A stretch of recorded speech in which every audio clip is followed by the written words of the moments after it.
जितने भी एम्बेसी के अधिकारी थे, कहा तिवारी सिंह इतना लूट लिए, यकीन मानिए क्यों लूट लिए, क्यों की ये चोरी। पर यही लग रहा है कि काश ये एक प्रोपोगंडा हो। मैं आपको एक अंदर की बात, मुझे लगा काश ये असत्य हो। उस भव्य मंदिर बने अभी 1000 दिन भी पूरे नहीं हुए और ऐसा कुछ दिवा स्वप्न देखे उन लोगों को मिले, चोरियां हो रही हूँ, तो यकीन मानिए बहुत द्रवित हुआ। पहली बार as a journalist, as a activist निरुत्तर रहा, मेरे पास प्रश्न नहीं थे। ऐसा लग रहा था कि मेरा खुद का घर लुट गया है। ऐसा लग रहा था कि कई बार ना गांव बदनाम होता था एक घटनाओं से, प्रदेश बदनाम होता था 2-4 घटनाओं से। बिल्कुल, एक व्यक्ति विशेष की घटना नहीं होती है, वो पूरे समाज को कलंकित करती है। आप ये नहीं है कि उसमें 8 लोग नामजद हुए हैं कि 4 लोग नामजद हुए हैं, वो पूरे अयोध्या वासियों के लिए बहुत ही मतलब, मैं अगर सच कहूं तो हम सबके लिए शर्म की बात है। राम दंड देंगे, भारत की न्याय व्यवस्था दंड देगी और मुझे पूरा यकीन है अयोध्या की जनमानस भी उनको कभी माफ नहीं करेगी। नमस्कार साथियों, मैं हूं ओम प्रकाश सिंह, खबर मंडी से। आज आपको ऐसे मुद्दे पर बात करने के लिए हम फिर हाजिर हुए हैं। आप हमारे पीछे देख रहे होंगे कि ये श्री राम जन्मभूमि मंदिर है और इसको लेकर के पिछले 2 महीने से जो चीज़ें पूरे देश दुनिया में चढ़ावा लूटकांड को लेकर के, ज़मीन घोटालों को लेकर के, निर्माण कार्यों को लेकर के जो स्थितियां बनी हुई हैं और उन स्थितियों पर उसके जिम्मेदार लोग किस तरीके से उसको पानी डालना चाहते हैं, उसको मिटाना चाहते हैं, उन आक्रोश को जो जनता के बीच में है, सनातनियों के बीच में, हिंदुओं के बीच में है, किस तरीके से उस गुस्से को ठंडा करने के जतन किए जा रहे हैं, इन सारे मुद्दों पर हम बात करेंगे। और इसके साथ ही क्या देश दुनिया में, हिंदुस्तान के अलावा विदेशों में किस तरीके से इस संदर्भ में सोचा जा रहा है, वहाँ के लोग कैसे सोच रहे हैं, जो हिंदुस्तान से गए हुए लोग हैं वो किस तरह सोच रहे हो, किस तरीके से प्रतिक्रियाएं दे रहे हैं, इन्हीं सब मुद्दों पर बात करने के लिए हमारे बीच में हैं विवेक तिवारी जी, जो इसी अयोध्या जनपद के रहने वाले हैं और दुबई में रहते हैं। वहाँ पर वो हमारे बीच में, हम उनसे बात करेंगे और जानेंगे कि क्या माहौल है जो है विदेशों में राम जन्मभूमि चढ़ावा लूटकांड को लेकर। ये दुबई में रहते हैं और जैसा मैंने कहा कि तमाम लोगों को अवधि ग्लोबल कनेक्ट माध्यम से जोड़ते रहते हैं, उनके दुख मुसीबत में वहाँ पर काम आते हैं और हिंदुस्तानियत को जो है दुबई में जिंदा किए हुए हैं। आजकल ये भारत आए हुए हैं और अयोध्या आए हैं, अपने पैतृक गांव पर जो है इसी बहाने राम मंदिर दर्शन करने भी आए हैं। विवेक जी, क्या लगता है आपको ये कि जो पिछले दिनों में, पहला सवाल तो ये कि जब आपने इसको सुना तो आपके अंदर क्या भाव आया? बहुत बहुत धन्यवाद खबर मंडी के सभी दर्शकों का, ओम प्रकाश भैया का, इंदु भूषण पांडे भैया का, कि जो तमाम समाचार मीडिया पत्रों और तमाम चैनलों से अलग देश और विदेश की, खासकर अयोध्या से जुड़े आसपास की खबर को ब्रेक करते हैं और सच्चाई के साथ दिखाते हैं। तो मैं सभी दर्शकों का बहुत बहुत साधुवाद धन्यवाद देता हूं कि आप लोग बहुत सही प्लेटफॉर्म पे हैं, जहां पे आपको क्षण की केवल खबरें नहीं मिलती, विश्वसनीयता की एक पहचान है।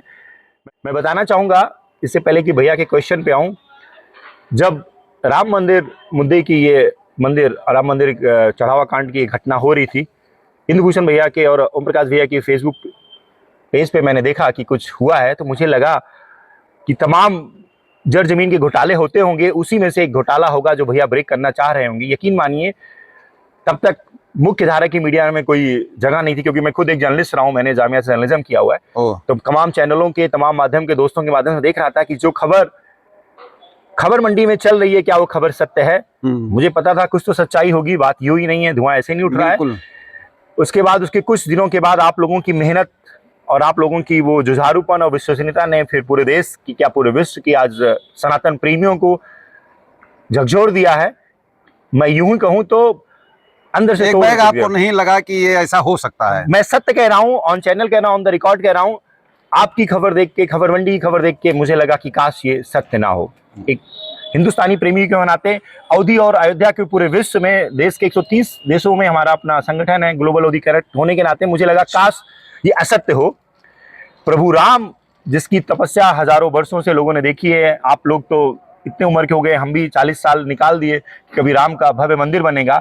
उस भव्य मंदिर बने अभी 1000 दिन भी पूरे नहीं हुए और ऐसा कुछ दिवा स्वप्न देखे उन लोगों को मिलेगा। देखिए भैया, आपने पूछा कि आपको कैसा लगा, तो मैं सच बताऊं तो मुझे विश्वास नहीं हुआ। मुझे हर दिन यही लगता था कुछ दिनों तक कि काश ये असत्य हो, काश कोई आके ये बोले कि एक बहुत मिस कम्युनिकेशन और मिसकंसेप्शन की घटना है। लेकिन जिस दिन ये सत्यता प्रमाणित हो गई, यकीन माने, मुझ जैसा व्यक्ति जिसकी परवरिश सुबह रामचरितमानस की चौपाइयां सुन के हुई हो, हनुमान चालीसा, हर मुसीबत में काम आने वाला, सुंदरकांड, हर परिस्थिति में, हर समय चौपाइयां दिमाग में रहने वाले व्यक्ति की अगर प्रभु राम जन्मभूमि के मंदिर में चोरियां हो रही हों तो यकीन मानिए बहुत द्रवित हुआ, बहुत दुखी हुआ। उससे ज़्यादा हमारे आसपास के लोग, चाहे वो किसी भी प्रोग्राम में गया हूँ, रिसेंटली मैं एक उदाहरण दूंगा कि मैं विश्व योगा दिवस में गया, एम्बेसी वहाँ आयोजित कराती है, जितने भी एम्बेसी के अधिकारी थे, कहा तिवारी जी कितना लूट लिए, यकीन मानिए क्यों लूट लिए, क्यों की ये चोरी।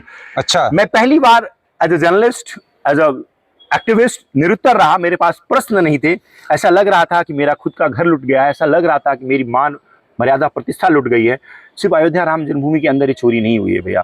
हम जैसे जब आप दुबई में थे, जब ये घटना घटी तब आप दुबई में थे। जी जी। तो जैसा आपने कहा कि एक योगा का कार्यक्रम हुआ, उसमें आप गए तो वहाँ के ये रिएक्शन रहा और उन लोगों ने कहा हो तिवारी जी लूट लियो अयोध्या जो ने। हाँ। तो वो अयोध्या के प्रति, अयोध्या वासियों के प्रति जो है वो सबकी सोच यही थी कि कुछ लोगों की थी, क्या था ऐसा भैया?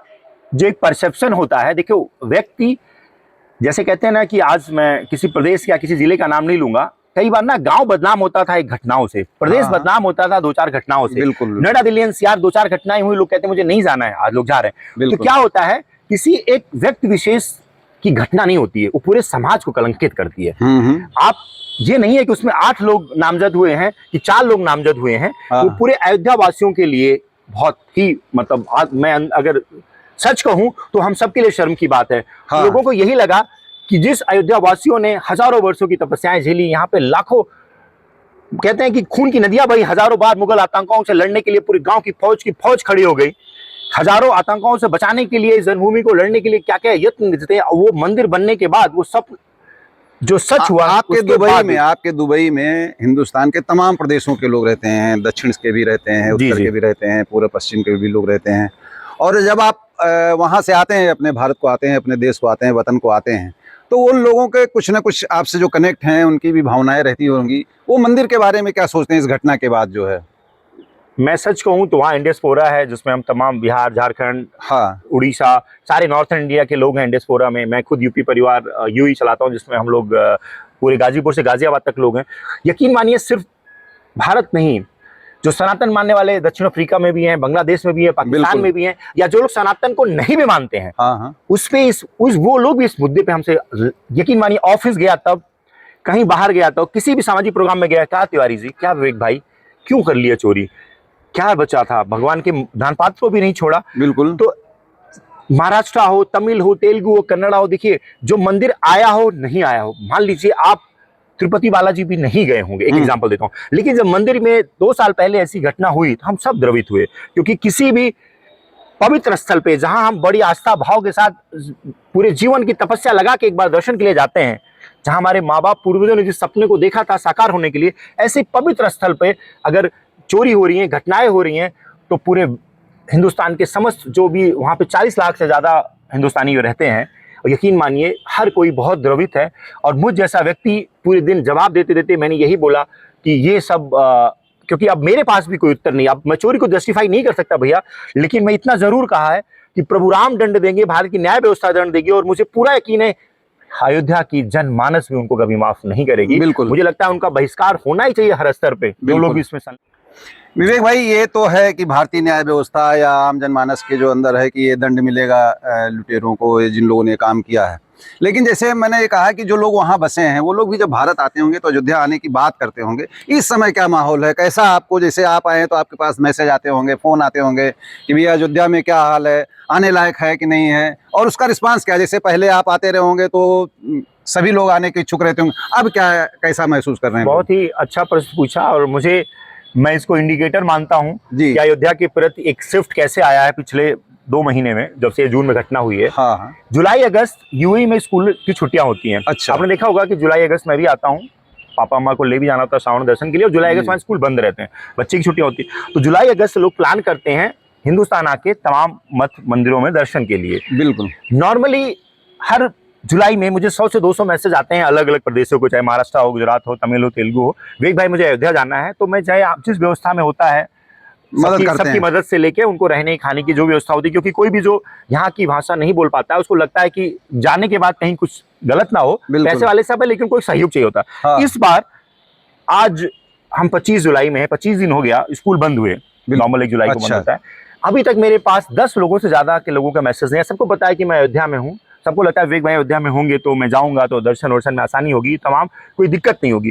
तो मान के चलिए कि 70 से 80% जो एनआरआई टूरिस्ट थे, टूरिस्ट कह लीजिए, श्रद्धालु कह लीजिए, जो अयोध्या आते थे, अयोध्या से काशी जाते थे, मैं जैसे एक आम आदमी पे उससे कम क्वेरी आई है। तो और उसके साथ साथ क्वेश्चन भी आया है, अगर मैं अपना मैसेज दिखाऊं तो, कि विवेक भाई अयोध्या जा रहे हो तो चंदा चोरी का घटना सॉल्व करके आए, मैं बहुत दुखी हूँ। मेरी माँ वहाँ कभी गई थी, मेरी दादी वहाँ कल बात करती थी, मेरे बाबा वहाँ जाते थे। तो ऐसे तरीके से लोग हैं कि मेरे बच्चे वहाँ जाने की कोशिश हम लोग कर रहे थे, लेकिन प्लीज ये सबको बार बार यही लग रहा है कि काश ये एक प्रोपोगंडा हो। मैं आपको एक अंदर की बात बताता हूँ, अभी भी लगता है कि काश, क्योंकि ऐसा प्रोपोगंडा अभी भी विदेश में बसे हुए लोग हैं, उनको ये लगता है कि उनको विश्वास नहीं हो रहा है कि राम मंदिर के अंदर उसके जिम्मेदार लोगों ने, जो उसकी व्यवस्था के जिम्मेदार लोग हैं, जो उसको संचालित करने वाले लोग हैं, जो उसके अंदर रहने वाले लोग हैं, उन लोगों ने सनातनियों की, हिंदुओं की आस्था को लूटने का काम किया। या अभी बाहर के जो बसे हुए लोग हैं, जो केवल मीडिया के माध्यम से जो है चीज़ें उन तक पहुंच रही हैं, वो विश्वास नहीं कर पा रहे हैं। लेकिन इसका ये भी एक पहलू है, जैसा विवेक तिवारी जी ने बताया, कि पहले जहाँ पे जो आने वालों की संख्या होती थी छुट्टियों के दिनों में, जब वहाँ स्कूल बंद होते हैं दुबई या आज जगह विदेशों में, तो लोग अपने वतन को आते थे और फिर वो अयोध्या, जब से मंदिर निर्माण हुआ है तो अयोध्या आते थे। लेकिन अब उसमें जो है लगभग 80% गिरावट हुई है, केवल 10-15% ही लोग जो है इस बारे में उत्सुकता है। मेन उत्सुकता उनकी ये है कि काश ये सच ना हो, या अब भी जो है बाहर बसे हुए लोगों पे है, और उनको ये लगता है कि ये राम मंदिर के जो जिम्मेदार लोग हैं, इन लोगों ने इसको किया है तो इसका उनको दंड मिलना चाहिए। अयोध्या को लेकर के जिस तरीके से नाटक किया जा रहा है, हम तो साफ साफ कहते हैं कि जो आस्था की लूट हुई है उस पर एसआईटी बना करके, एक धार्मिक समिति बना करके, उसमें कुछ संतों को रख करके जो है वो इस मामले को ठंडा करने की कोशिश की जा रही। और जो मुख्य इसका जो जिम्मेदार व्यक्ति हैं, जिनके जेहन में था 2020 से 21 से ही इस मंदिर में रखे हुए, जो संघ के ही द्वारा रखे गए थे मुख्य लेखाधिकारी महिपाल सिंह, उन्होंने चंपत राय को बताया था कि लूट हुई है। एक उन्होंने रैंडम चेकिंग की थी तो उसमें 5 लाख की लूट उन्होंने पकड़ी थी। उसके बाद जो यहाँ के इंजीनियर थे दीनानाथ, उन्होंने बताया कि साहब 40% कमीशन लिया जा रहा है। ये सारी चीज़ें चंपत राय जो जिम्मेदार हैं, जो महासचिव थे, उनको बताई गई थी और उनके ये बताया गया था कि सारी चीज़ें हो रही। लेकिन तब से लेकर के आज तक, जब तक ये मामला खुला नहीं, लगभग 5 साल जो है चंपत राय इस चीज़ को पी करके रखे रहे, उनके ट्रस्ट के लोग पी करके रखे रहे। मुख्य रूप से 3 ही लोग जिम्मेदार थे, गोपाल राव, अनिल मिश्रा और चंपत राय। तीनों लोगों की ऐसी जो है वो जुगलबंदी थी कि वो मामला बाहर नहीं आने पाया। लेकिन रामलला को तो खेल दिखाना था, उन्होंने आहत हुए, जब पाप का घड़ा भर गया तो चीज़ें सामने आ गई।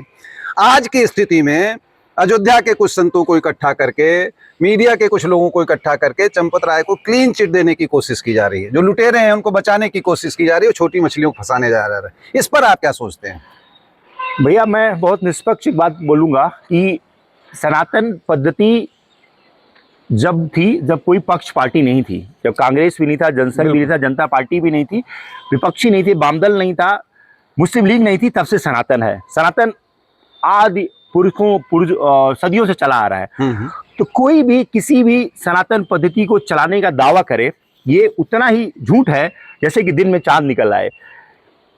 हाँ, व्यक्ति, पार्टी, पक्ष, इन सबसे अलग एक वो सत्ता है जिसको वैज्ञानिकों ने भी माना है कि जब शीशे के अंदर एक डेड मादी रखा गया, बोला अरे शीशा चटक गया, उन्होंने लगा नहीं, कोई तो परम सत्ता है। मतलब जहाँ फिलॉसफी भी खत्म हो जाती थी, जहाँ टेक्नोलॉजी खत्म हो जाती थी, वहाँ पे हमारी सनातन पद्धति काम आती थी। जो हमारे ग्रंथों में, हमारे महाकाव्यों में, हमारे वेदों में लिखा गया है, उसको भी आज दुनिया की तमाम लैबों में, तमाम अमेरिका या यूके जैसे में रिसर्च चल रहा है। तो अगर इस किसी बीच में कोई पिसान लगा के भंडारी बनने की कोशिश कर रहा है कि मैं हूं तो सनातन है, मैं हूं तो प्रभु राम का मंदिर है, मैं हूं तो कृष्ण है, मैं हूं तो शिव है, मैं हूं तो सत्य है, ये अपने आप को बरगलाने जैसा है।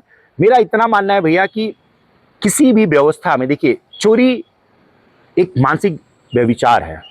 आप ये सोचिए कि मनुष्य के दिमाग में मानसिक विकृतियों का जब वो दास बन जाता है तो सारे गलत काम करता है। वो किसी भी पार्टी पक्ष से जुड़ा रहेगा, अगर उसके अंदर विकृतियां आ गई हैं भैया तो वो जरूर करेगा।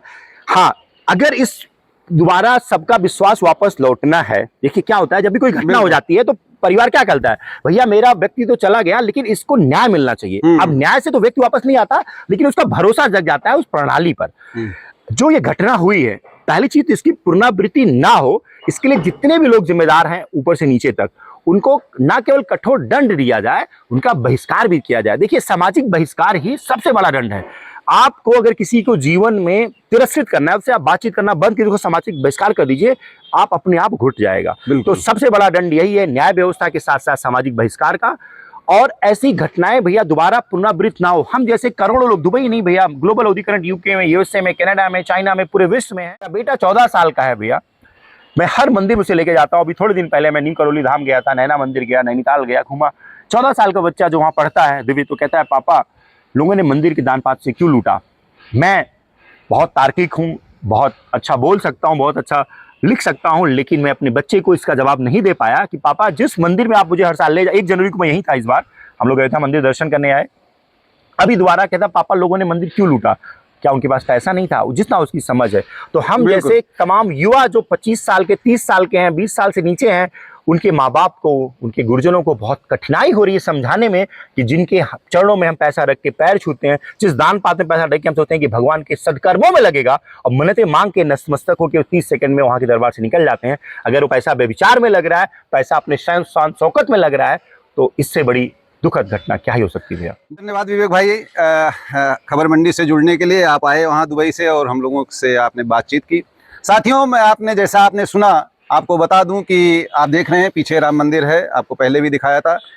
छोटे छोटे बच्चों को, जैसे आपने दिल्ली के आंदोलन में देखा है कि जेन जी जिस तरीके से स्लोगन और अपने ह्यूमर के साथ उपस्थित हो रही है, नारों के साथ उपस्थित हो रही, उन बच्चों का कोई जवाब नहीं है। इसी तरीके राम मंदिर लूट पर, जैसा विवेक तिवारी जी ने बताया कि उनके बच्चे ने जब सवाल किया कि पापा मंदिर क्यों लूटा गया, किन लोगों ने लूटा, तो उसका कोई जवाब जो है वो अभिभावक के पास नहीं था, विवेक तिवारी जी के पास नहीं था। और इन्होंने एक बहुत ही अच्छी बात की, और ये होना भी चाहिए, कि भारतीय न्याय व्यवस्था की जो कमियां हैं, जो चीज़ें हैं, क्या होगा क्या नहीं होगा, पुलिस का पक्ष क्या होगा, अदालत क्या करेगी, ये सब इतर विषय है। हमारी भारतीय व्यवस्था में, पुरातन व्यवस्था में जब पंचायतें, ग्राम पंचायतें हुआ करती थी, पंच बैठते थे, तो इसी तरीके के निर्णय, मानवीय निर्णय लिए जाते थे कि उनका सामाजिक बहिष्कार कर दिया जाए, वो सबसे बड़ा दंड होता था। फिर आपसे मिलेंगे खबर मंडी पर नए नए विषयों के साथ और नए नए मुद्दों के साथ। नमस्कार, धन्यवाद।